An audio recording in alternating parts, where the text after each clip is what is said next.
You know that old Watergate adage, it's not the crime, it's the cover-up? That does not apply to Russiagate. There were crimes, and it looks like there were cover-ups. On Friday, Robert Mueller addressed just one part of the crime. A grand jury indicted 13 Russians with interfering in the 2016 election. Now, Mueller is still investigating other crimes and potential cover-ups, but the pro-Trump media is pretending not to know that. Let me show you why these new talking points are so dishonest and pathetic. Here's the first one. This is a talking point that journalists and pundits were saying on Friday and all throughout the weekend. They're saying, hey, there's been no wrongdoing by Americans. Trump world's off the hook. I'm reading this. There's just nothing here. No American knowingly took part in the meddling. There were no Americans involved in this, that at least as I understand this. No Americans wittingly aided the Russian effort. But Rod Rosenstein did not say that. Fox News anchor Martha McCallum misquoted him.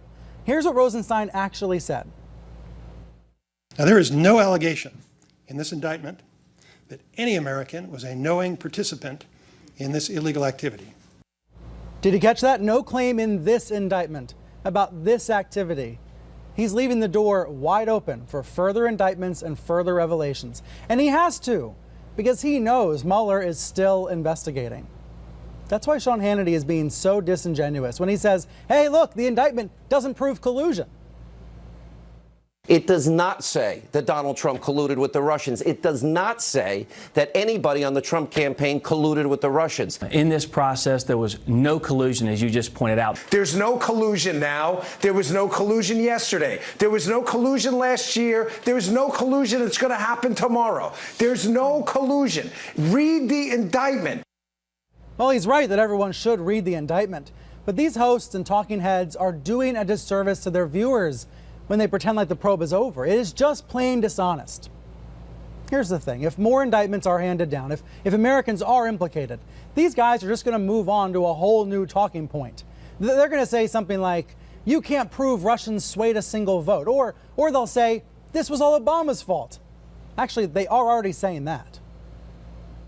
Are these indictments proof that the Obama administration failed when it came to Russian meddling? What did the Obama administration do exactly to stop it? Where hell was the Obama administration? Why isn't there a full on-scale investigation of the Obama administration, of Barack Obama, of John Kerry, and before him, of course, Hillary Clinton? It's their scandal.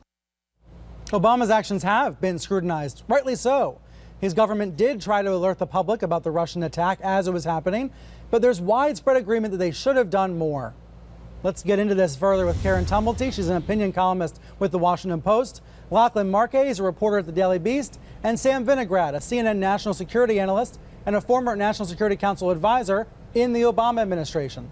So, Sam, first to you. Now that we know through this indictment that these activities by this Russian troll farm started in 2014, do you have regrets personally that the Obama administration did not do more?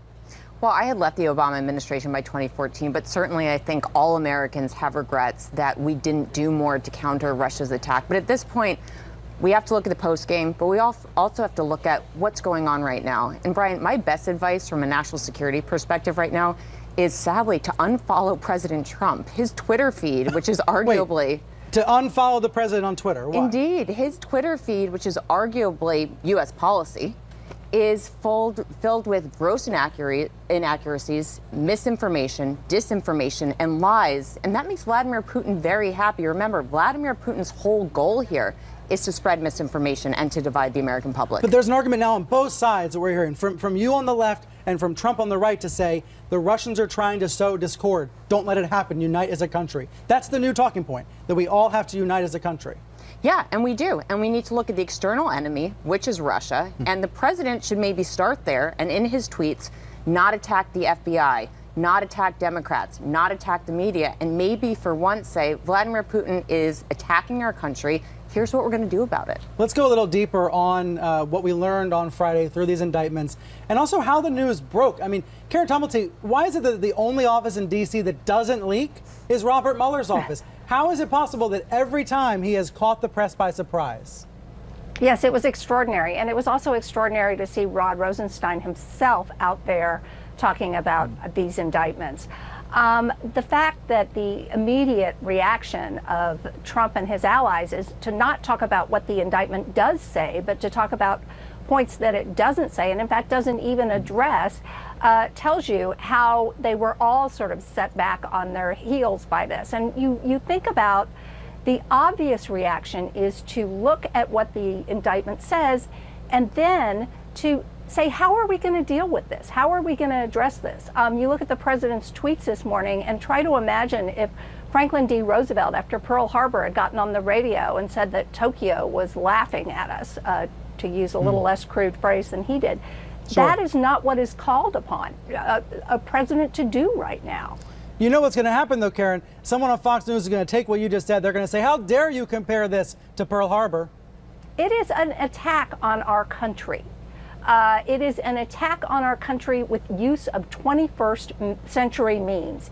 And it is definitely a national security threat, which is something that the commander-in-chief is supposed to be dealing with. And it is ongoing, which we'll get into later this hour. Lachlan, what are you hearing from your sources in the White House? One of the things I really am struck by at the Daily Beast, CNN, the Washington Post, New York Times, is that we see every single day new shocking leaks from the White House. You're one of the beneficiaries of those leaks. So what do people close to the president say when he goes on these unhinged tweet storms? I mean, it's exhausting for folks working in the White House, especially for folks who are in charge of, trying to keep the president and the White House on message. So it's not just exhausting for journalists, it is for them too. Us too. I think I think Chief of Staff John Kelly actually had been fairly successful in tamping down on some of these leaks. Obviously, they hadn't stopped completely, but taken together with some folks leaving the White House who were sort of known to be good sources for reporters. There was a bit of a stemming of the flow of leaks for a few months, but lately it feels like we've sort of gone back to the early days of the Trump administration when it was sort of a free-for-all, everyone against all, people sort of trying to win favor and improve their standing in the White House through selective leaks to the press. And I think a lot of that was fueled by the Rob Porter domestic abuse scandal, which really shook faith in Kelly's regime and brought out some of these latent elements in Trump world that really have used leaks to the press and misinformation campaigns and so on to great effect to sort of influence internal politics. Well, that's the thing, Lachlan. Until Wednesday at 3 p.m., when gunshots rang out in Florida, the Porter abuse scandal was the biggest story that was being covered by the press. There's been obviously a less attention on it since Wednesday at 3 p.m. But kind of update us on where things stand. Is there a sense that there were still lies that have not been explained by this White House? Yeah, the sense is there's another shoe to drop. And people inside the White House are kind of shocked that this has gone on as long as it has. It's now a 10-day story or so, given everything else that's happening. The indictment, a major school shooting. But there have been whispers for some time now that the president is eyeing potential replacements for John Kelly. It's not clear that that other shoe will drop. The president has been known to change his mind on a dime on these sorts of issues. So, we're just sort of watching and waiting right now. But certainly, internally, there's a lot of whisper campaigns and a lot of, like I said, faith has been shaken. So I think everyone's just sort of trying to ride it out, see if they can ride it out, see if the president actually decides to act on some of these internal threats that he's made. So at this point, it's just wait and see. And Karen, one more point that I want to make about what it's like inside the White House, the dysfunction that journalists are trying to cover. This is something that Reince Priebus, Trump's first chief of staff, said in an interview with Chris Whipple. Whipple is an expert in chiefs of staff. He has a book about the subject. And Priebus said to Whipple, Priebus's account of his tenure as chief of staff confirms the portrayal of a White House in disarray, riven by conflict. Here's the key quote from Priebus: "Take everything you've heard and multiply it by 50." Karen, what did you think when you saw that kind of comment? To me, it said all the leaks we get out of the White House, it's still just scratching the surface. And it also speaks to a real challenge to us as journalists, because if the news flow out of this White House, if the flow of scandals and mini scandals and controversies was anything that was resembling normal, I think the media would have more time to sort of stand back and analyze each one and try to deconstruct it. But the fact is, as you said, we were, right in the middle of being fixated on Rob Porter, and then there's a school shooting, and then there's a massive set of indictments. I think in some ways is just coming at all of us so fast that you don't have the opportunity that you might have had in other administrations to really go back and do the deconstruction of how things happened.